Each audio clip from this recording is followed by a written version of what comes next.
Was the person who leaked the emails from the Democratic Party on the eve of their convention to Wikileaks murdered in the streets of Washington, D.C.?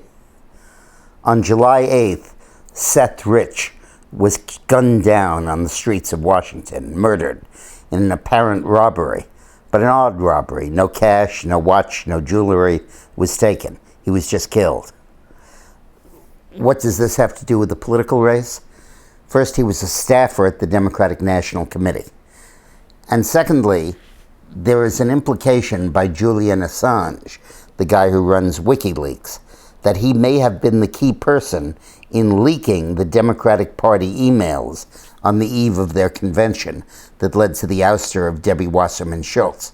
Here's what Assange said on Dutch TV.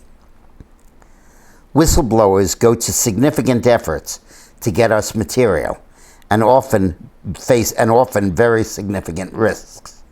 As a 27-year-old works for the DNC, was shot in the back, murdered just a few weeks ago for unknown reasons as he was walking down the street in Washington, D.C. The reporter said, "That was just a robbery, I believe, wasn't it?" Assange answered, "No, there's no finding. So I'm suggesting that our sources take risks." So Assange is suggesting that Seth Rich may have been the source of those emails, and he may have been murdered shortly before the Democratic convention after he presumably turned over emails to him. Now, there's also an implication that he was on his way to a meeting in Washington, possibly with the FBI at the time of his murder. Now, let's remember that Watergate started as a simple burglary, a break-in, when a piece of tape was found over the lock at the Democratic National Committee headquarters at Watergate.